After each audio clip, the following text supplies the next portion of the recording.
empires of Hatti and Mycenae are but cinders carried on a bitter wind. Now the suffocating smoke of their absolute ruin drifts heavily across the Great Green, choking the fragile lotus of the delta beneath a shroud of gray. The ancient balance of Ma'at trembles as the dying breaths of foreign lands infect our sacred air.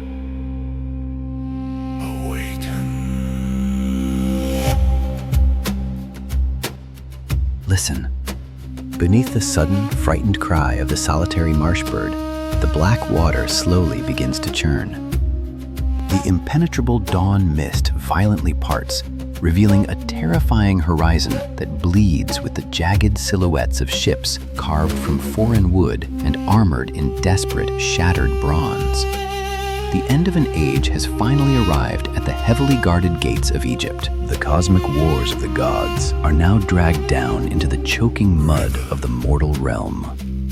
We are not facing the pristine, sun-drenched desert where gold and chariots decide the fate of kings, but a murky, brutal frontier of pure survival. A claustrophobic labyrinth where the deep waters run thick with shadows and the promise of impending slaughter.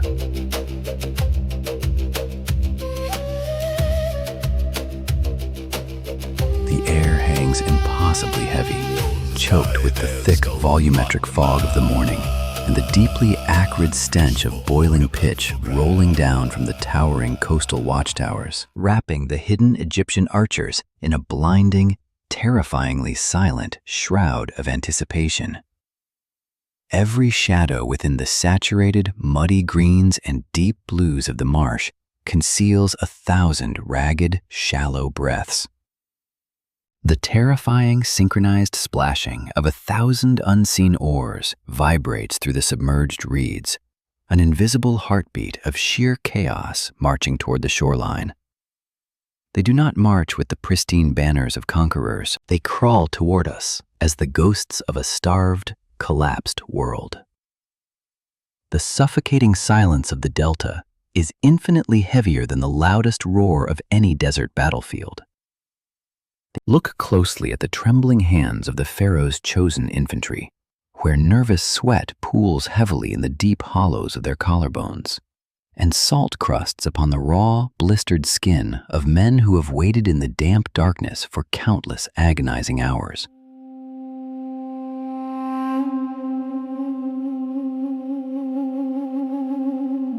The encroaching enemy vessels groan under the immense weight of their own desperation.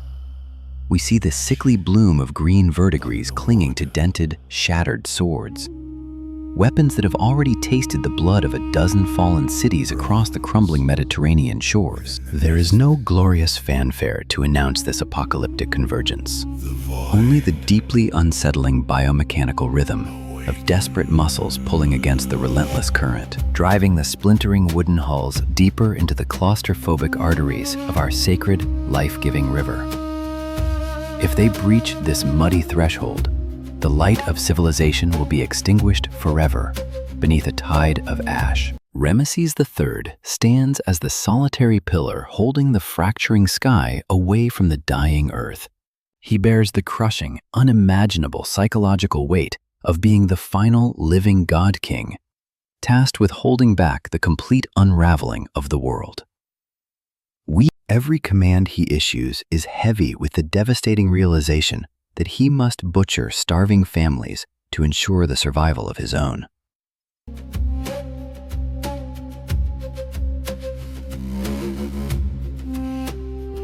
They bring their women. They bring their emaciated children upon carts of splintered wood. They bring Isfet. The sea peoples are not the mindless, demonic monsters depicted in the terrifying myths of old, but utterly desperate, hollow-eyed refugees wielding the scavenged, rust-eaten weapons of the empires they outlived. Their terrifying hunger is the engine driving this magnificent, floating armada of absolute despair. To witness their approach is to look into the abyssal void of humanity's impending twilight. The pharaoh watches the shifting shadows in the mist, feeling the divine mandate of Ma'at pressing down upon his mortal spine with the physical mass of a massive granite obelisk. There is no righteous glory to be found in the mechanized slaughter of a broken, weeping people. Yet, the harsh, unforgiving geometry of cosmic order demands a sacrifice of flesh and blood to maintain the boundary between existence and the void. If the sovereign ruler yields to the soft whispers of mortal pity, the sacred banks of the Nile will drown in catastrophic, unending night.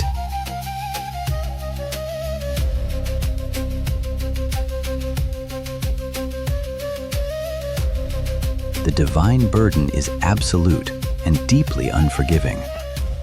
Ramses must harden his heart until it becomes as cold and unyielding as the monumental statues of his ancestors, choosing to become the absolute architect of a necessary massacre to preserve the final flickering ember of human order. I am the shepherd of Egypt, but today I must become the slaughterer of the great green.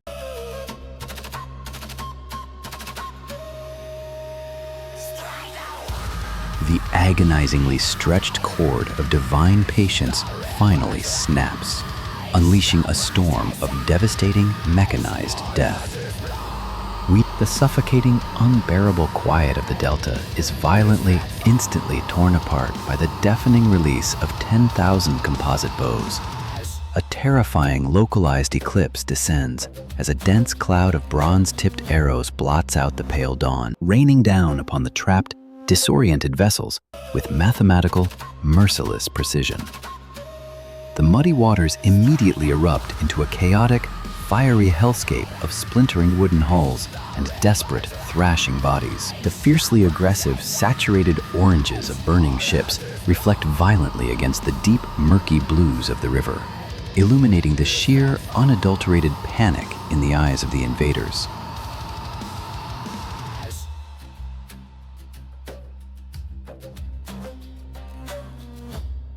The river drinks the ash of fallen kings and chokes on the blood of the forgotten. There is no heroic score to elevate this brutal massacre. Only the relentless, vibrating hum of a solitary throat-singing drone that rattles the bones of the viewer, mirroring the deeply primal, inescapable horror of thousands of souls being dragged down into the claustrophobic, unforgiving depths of the marsh. Grappling hooks tear through the thick mist, snagging upon the burning foreign rigging with the terrifying finality of a predator's jaw. Egyptian spearmen rise from their submerged hiding places like avenging spirits of the mud, their heavy copper blades slicing through the humid air to execute the uncompromising will of the gods. Chaos is not defeated with gentle reason, but crushed beneath the unrelenting, bloody wheels of absolute order. The horrific collision between desperate, starving humanity and the cold, unyielding machinery of the Egyptian state produces a deafening symphony of absolute despair. The acrid smoke of burning pitch mixes intimately with the metallic stench of fresh blood, sealing the tragic fate of the migrating horde within a cage of fire. In the center of the massacre, the water churns red. The agonizing screams of the drowning are quickly swallowed by the indifferent, eternal currents of the Nile, proving that the gods of this land offer no sanctuary to those who carry the contagion of societal collapse upon their battered shoulders. Every plunging spear drives the darkness back by a single, blood-soaked inch. Ma'at is violently restored. The blood has dried. The aggressive, saturated orange of the burning Armada suddenly bleeds away, dissolving into the pale, blinding light of a modern desert sun. The suffocating humidity of the blood-choked marsh evaporates instantly, replaced by the bone-dry, deeply silent, and ancient atmosphere enveloping the monumental, ruined courtyard of Medinet Habu. Flesh rots in the muddy depths, but the memory of the divine scribe endures within the living rock. The camera pulls back, revealing that the visceral terror of the drowning invaders is now forever trapped within the deeply carved, heavily weathered reliefs of the mortuary temple. The chaotic, thrashing limbs of the doomed sea peoples have been meticulously transformed into a static, deeply permanent testament of pharaonic victory. The blood has dried. The screams have turned to dust. Only the silent stone remembers the apocalypse. Tourists walk mindlessly beneath the towering, shadowed colonnades, completely oblivious to the sheer existential dread that birthed these intricate carvings. They see only the triumphant, oversized geometry of Ramses smiting his enemies, utterly blind to the invisible psychological exhaustion that nearly broke the spirit of the last great god-king. The scribe's chisel struck the limestone surface with the exact same terrifying gravity as the copper spears piercing the invaders' chests. Every meticulous hieroglyph was carved not merely to boast of a military triumph, but to magically bind the terrifying forces of Isfet, ensuring the chaos remained safely entombed in history. History is the ultimate, unapologetic victor, flattening the agonizing complexity of human survival into a beautiful, silent monument.